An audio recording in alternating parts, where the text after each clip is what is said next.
Hi, it's lovely to have you here on Ikai Se Anand from Unit till Infinite.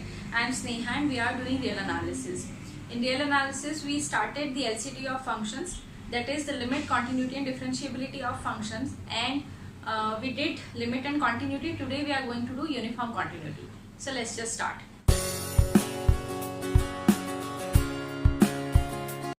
Uniform continuity basically is nothing but a very special case of a continuous function. So if you remember, the way we defined the continuity of a function is, it says that a function f is continuous at a point x equal to c if there is if I would say for all epsilon positive there exists delta positive such that mod fx minus fc is less than epsilon when x minus c is less than delta. So the very important phrase or the very important words in the definition of continuity is at x equal to c, right? So continuity में क्या होता है, function को हम check करते हैं continuous एक किसी पर्टिकुलर पॉइंट पे. उस वीडियो में भी मैंने बोला था continuity is a point based property. With the help of this point I have to confirm the existence of this delta, right? But if I change the point from c to c prime say, then what will happen? Can this delta will work for the point c prime also? And the question is, and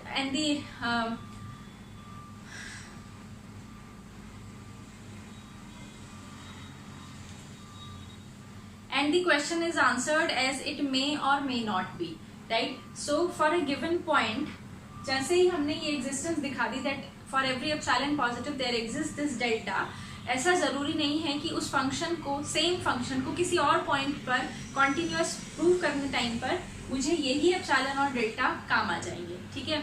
uniform continuity में क्या होता है, अगर मेरे पास एक ऐसा point मिल जाए या एक ऐसा सेट मिल जाए एप्सिलॉन और डेल्टा का जिसकी हेल्प से I can prove the function is continuous throughout the domain, I say that such functions are uniform continuous. So uniform continuous जो कॉन्टिन्यूटी जो होगी फंक्शन की, it's a global character of a function. हम कभी भी uniform continuity किसी point पर check नहीं करेंगे, हम किसी गिवन डोमेन पे चेक करेंगे that on that domain whether my function is continuous और नॉट. और कॉन्टिन्यूटी कैसे होनी चाहिए, ये एप्सिलॉन और डेल्टा एक ही बार मैंने डेल्टा एक ही बार एग्जिस्टेंस दिखाई और उसकी हेल्प से मेरे जितने भी पॉइंट्स थे डोमेन के उन सब पर कॉन्टिन्यूअस हो गया फंक्शन, ठीक है? सो यहाँ नोट करने वाली बात ये थी that delta depends on x, but uniform continuity में क्या होगा, मुझे एक डेल्टा मिलेगा which is in not x, c, x equal to c, I should write x equal to c. But uniform continuity में मुझे क्या मिलेगा, एक डेल्टा मिलेगा that is independent of that c, right? So इसकी डेफिनेशन बिल्कुल same है. I say that f is uniform continuous on a domain d. यहाँ डोमेन की बात आ जाती है, यहाँ पॉइंट की बात करते हैं. If for every epsilon positive there exists delta positive such that fx minus fc is less than epsilon when x minus delta is less than x minus c, या मुझे x1 x2 भी लिख सकते थे हम, x minus c is less than delta for all x in D and delta independent of c, ठीक है? For all x and c भी लिख सकते हैं, for all x and c in d and delta is independent of. So ये definition है uniform continuity की.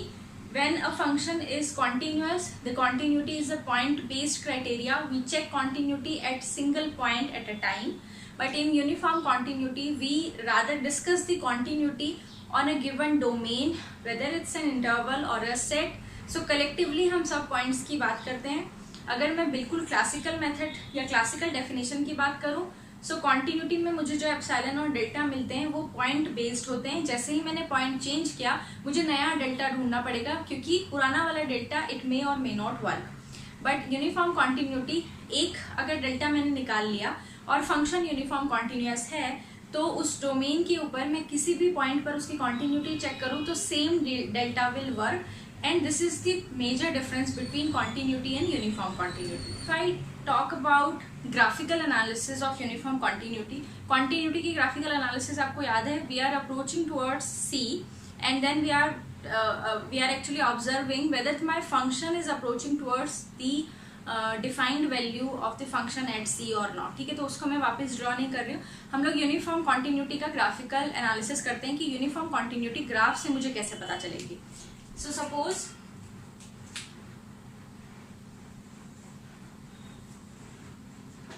there is this function, कुछ फंक्शन है ऐसा, ठीक है, इस तरह से है फंक्शन, डिफाइंड है कुछ, and this is moving upwards. Function is defined as f of x, right? Uniform continuity का मतलब होगा, suppose I am checking the continuity at this point C. इसका मतलब है सबसे पहले तो आपको ये चेक कर लेना है what is f c. So f c is some point here, f of c. सबसे पहले मुझे ये देखना है that for any epsilon neighbourhood of f c, कोई भी एप्सिलॉन नेबरहुड कंसिडर कर लिया. सपोज मैंने इतना बड़ा एप्सिलॉन नेबरहुड कंसिडर करा है for this is epsilon neighbourhood, है ना. ये एप्सिलॉन नेबरहुड कंसिडर किया. इस एप्सिलॉन नेबरहुड के लिए मेरे पास C का कोई डेल्टा नेबरहुड मिलेगा, दैट इज से suppose this is the delta neighbourhood such that ये जो एप्सिलॉन नेबरहुड की हेल्प से और ये डेल्टा नेबरहुड की हेल्प से मेरा ये जो एक रेक्टेंगल बन गया, ठीक है, ये रेक्टेंगल बहुत बड़ा सा रेक्टेंगल बना है मेरा कुछ इस तरह से, ये rectangle. If this function is uniform continuous at C, तो इस रेक्टेंगल के ना तो ऊपर और ना नीचे मेरे फंक्शन का ग्राफ आएगा. ठीक है, so the graph of the function it always lies in in the rectangle. कभी भी ऊपर नहीं होगा या नीचे नहीं होगा. इधर तो खैर हो ही सकता है बट ऊपर या नीचे नहीं होगा. अब इसी एप्सिलॉन को यहाँ देखा आपने, आपको लगा मैम ये तो बहुत बड़ा एप्सिलॉन नेबरहुड लिया था आपने, क्या होगा अगर मैं इसको छोटा कंसिडर करूं. तो देखो आप अगर छोटे से छोटा भी एप्सिलॉन नेबरहुड कंसिडर कर लो ना, now this is my epsilon neighbourhood, इसके लिए रेक्टेंगल, अब इसके लिए रेक्टेंगल छोटा बन जाएगा. ठीक है, तो जैसे ये नया रेक्टेंगल बना मेरे पास दिस वन, इसमें भी क्या होगा ग्राफ बिल्कुल जो होगा मेरे इस रेक्टेंगल के अंदर होगा, ना ऊपर होगा ना नीचे होगा. और भी छोटा अगर मैं एप्सिलॉन कंसिडर करूंगी ना तो यहाँ मेरा डेल्टा और छोटा हो जाएगा या और बड़ा हो जाएगा अकॉर्डिंगली जैसे भी चेंज होगा फंक्शन में. लेकिन इस ये जो एप्सिलॉन नेबरहुड और डेल्टा नेबरहुड के लिए जो रेक्टेंगल बनेगा, my graph will lie in the rectangle, not above not below. ठीक है, अब यही चीज पूरी की पूरी यही जो एनालिसिस है ये अगर मैं पॉइंट 0 पर यहाँ कंसिडर करना स्टार्ट करूँ आपको डिफरेंस समझ में आ जाएगा. ठीक है, ये तो हुआ एक किसी पॉइंट पर मैंने देखा ग्राफ का क्या हो रहा है. अभी मैं यहाँ ये 0 पर कंसिडर करती हूँ कि 0 पर क्या हो रहा है. देखो, so now my point of question is C which is 0. ठीक है, यहाँ पर मैंने क्या किया है, मुझे पता चल रहा है कि जो फंक्शन है ना वो इन्फिनिटी पे जा रहा है. ठीक है, तो मैंने क्या किया इसमें, पहले मैंने कोई डेल्टा नेबरहुड इसका कंसिडर कर लिया. Suppose this is the delta neighbourhood of C. अब इसके लिए ये जो दोनों लाइंस बन जाएंगी मेरी, क्योंकि मुझे एक रेक्टेंगल बनाना है किसी भी तरह से. अब यहाँ देखो क्या हो रहा है, आप कितना भी बड़ा एप्सिलॉन ले लो या आप कितना भी छोटा एप्सिलॉन ले लो. Suppose your epsilon is epsilon neighbourhood is this. ठीक है, this is the epsilon neighbourhood. तो ये जो रेक्टेंगल बना मेरा ग्राफ इसके नीचे भी लाई कर रहा है, and since the graph is increasing, very steep increase हो रहा है इसमें इस तरह से, तो ये ऊपर भी लाई कर रहा है और नीचे भी लाई कर रहा है. Hence the function whatever this function is it is not uniformly continuous at 0.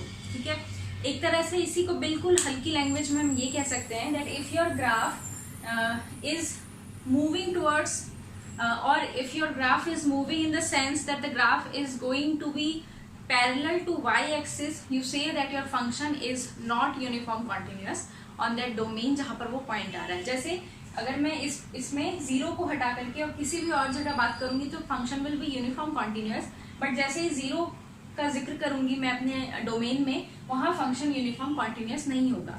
दूसरी चीज हम ऐसे कह सकते हैं यूनिफॉर्म कॉन्टिन्यूटी को, दैट वी आर अप्रोचिंग और considering two different points x and y on in my domain, and what I'm doing is I am moving them closer to each other.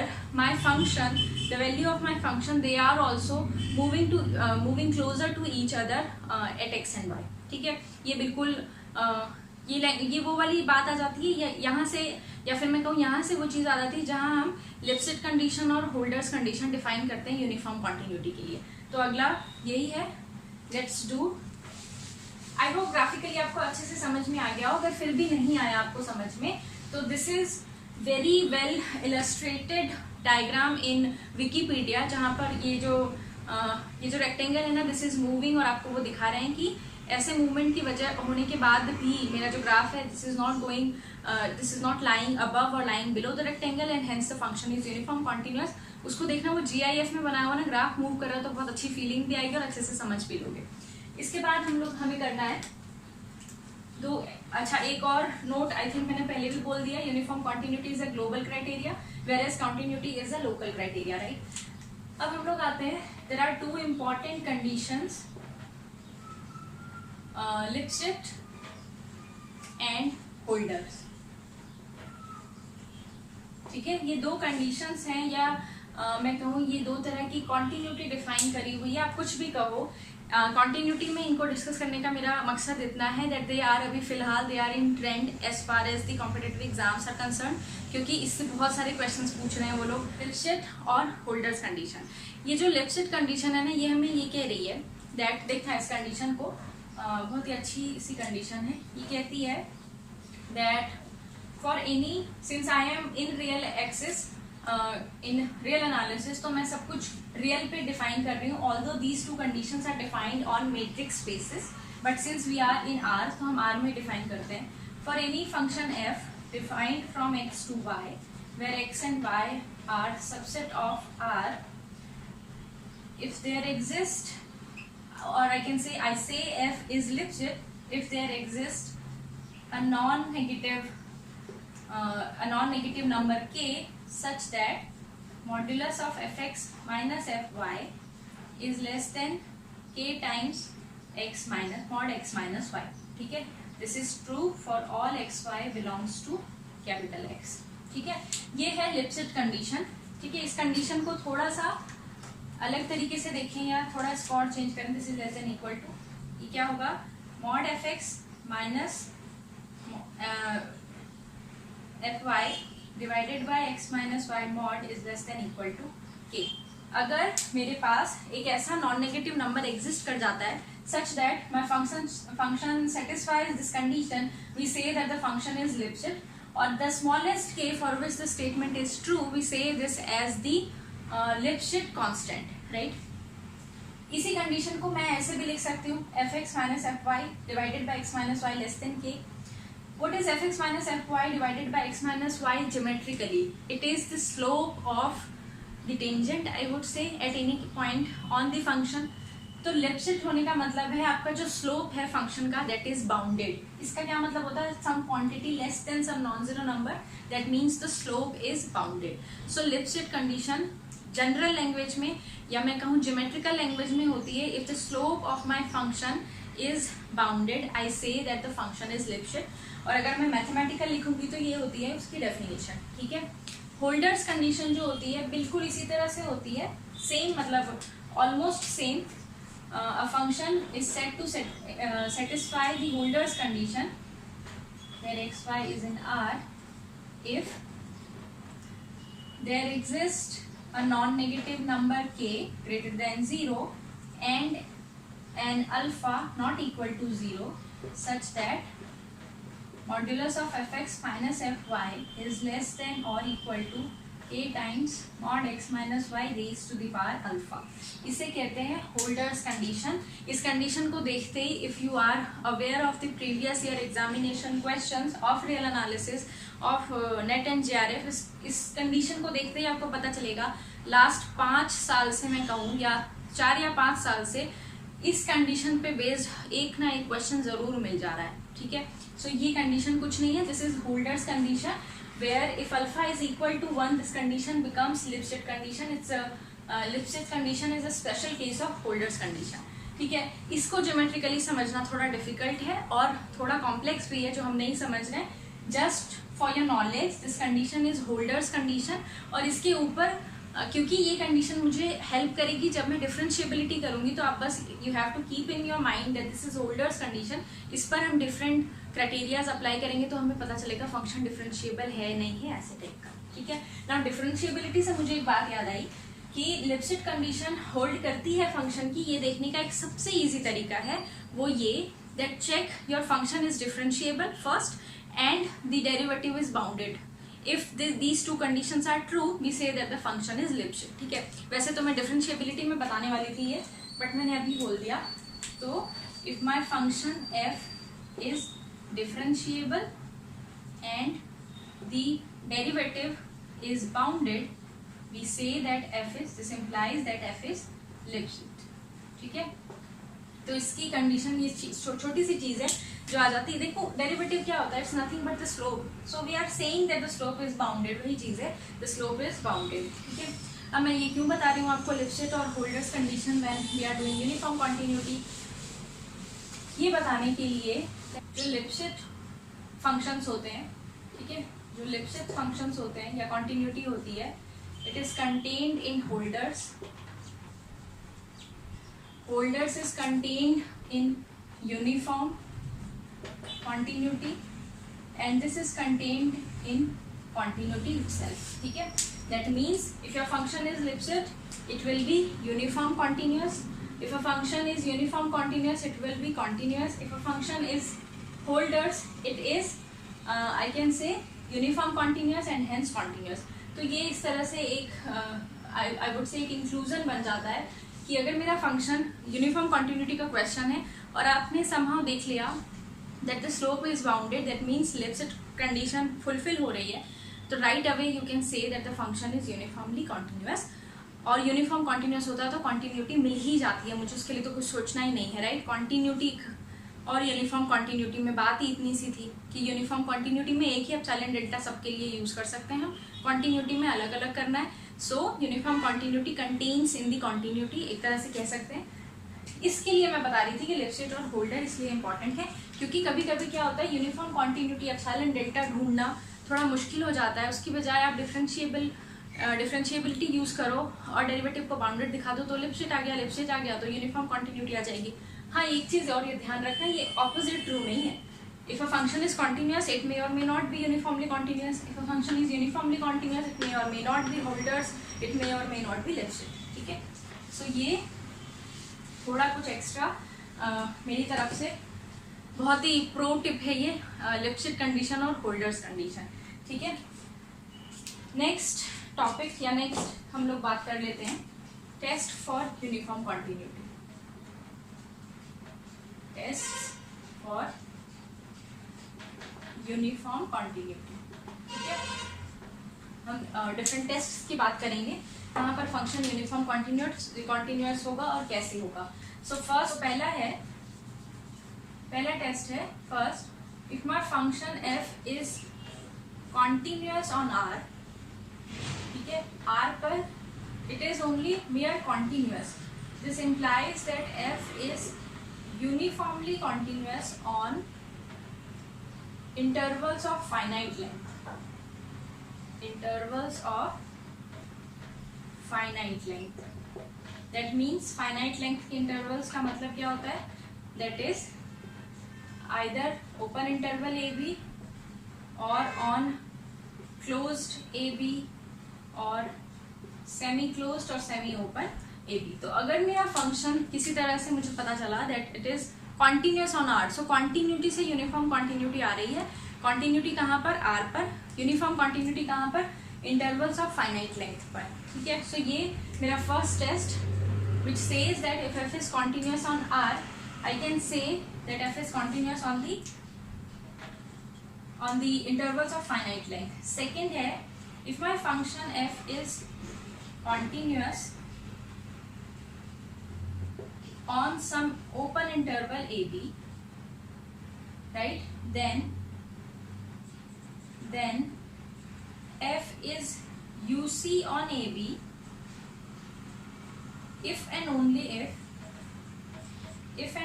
if limit, that means ये एक से positive limit and negative side of b, ये दोनों limit exist करे finitely,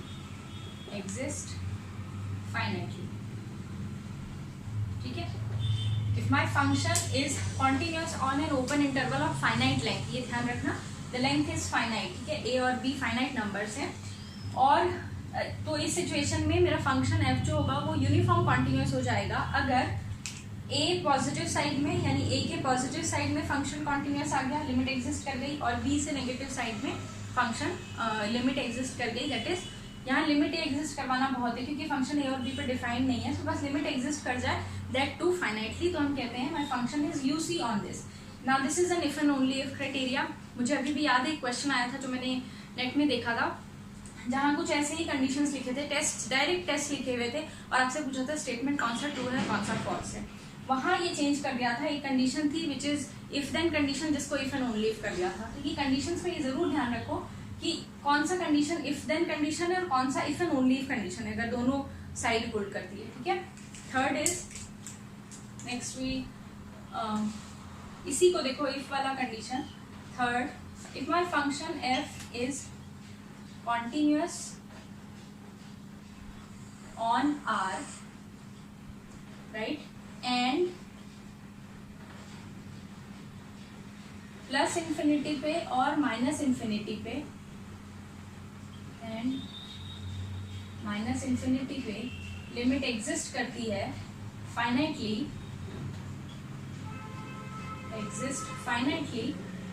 then we say that f is UC on R। यही question आया था, बिल्कुल यही वाला क्वेश्चन था। इस कंडीशन को इफ एंड ओनली बता दिया था और पूछा था ये ट्रू है या फॉल्स है, ऐसा ही कुछ था, बट स्टेटमेंट यही थी।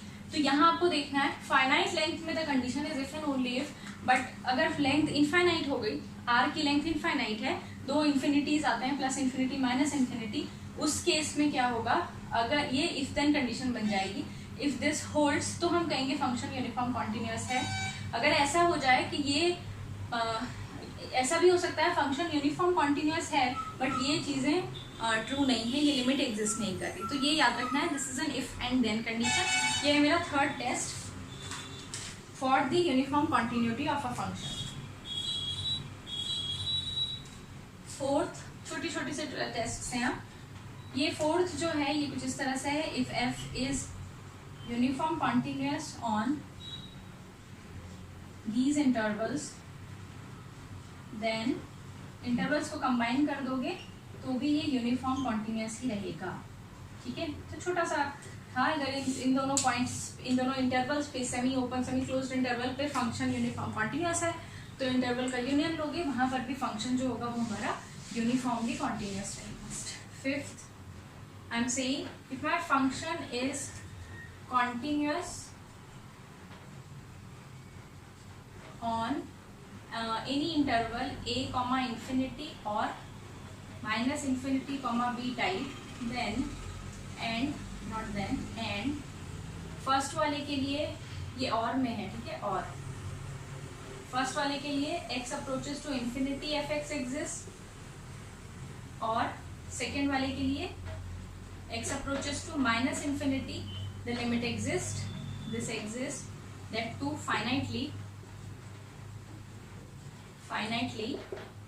then we say, then f is uniform continuous on the interval, ठीक है। सो अगर मेरे पास कुछ इंटरवल इस तरह का है जिसका एक साइड इन्फिनिटी पे जा रहा है है ना, एक साइड से क्लोज है या ओपन है, उस केस में अगर यहाँ पर ओपन होगा तो ये a पॉजिटिव b माइनस वाला चीज़ भी आपको चेक करनी पड़ेगी। सो इस केस में हम कहेंगे that the function is UC if infinity पे दोनों एग्जिस्ट करे, लिमिट दैट टू फाइनाइटली। ठीक है, ये हुआ मेरा, this is my fifth condition जो है, it says that on any compact subset of R uniform continuity becomes the continuity or continuity becomes uniform continuity.